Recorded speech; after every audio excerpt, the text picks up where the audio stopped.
नमस्कार, राष्ट्रमध्ये आपलं स्वागत आहे. तर पहा, टिकलीने दोन बाळांना जन्म दिलाय.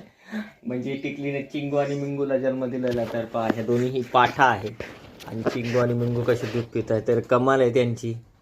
आपले इतके लहानपणी इकडून हालता येत नाही, तिकडून हालता येत, पण कंप्लीट एका दिवसाचे झालेले आहे.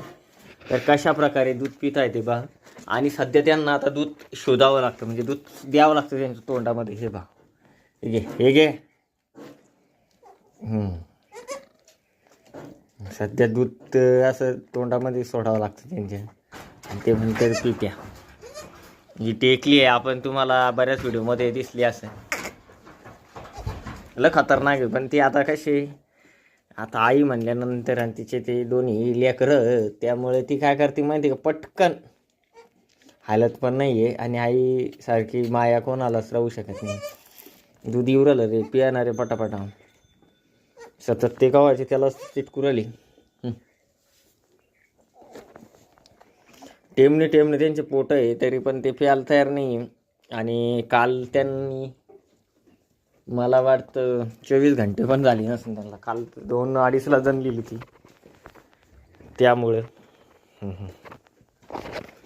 एकाच दिवसामध्ये एकदम मस्त.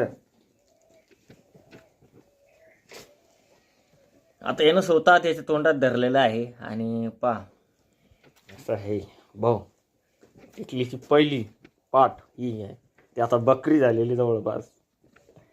आणि ही मुराचा बोकाड आला डेंजर झाला. हा काय करतो मग, जरसक जरी आलं की डायरेक्ट माणसावर अटॅक करतो. बोकाड ही मुरा, हिचं तर तुम्हाला माहीतच आहे. मुराची पाठ, चिंगी आणि जिमी जॅमी नाव ते जरा सावगड ठेवलेले. आपण यांची नाव चेंज करणार आहे. मुराचा बोकाड, टिकलीची, सगळ्यांचे नावकरण होणार आहे. आणि आपली शिवबाखार, आपण हिला नाव दिलेलं आहे शिवबाखार.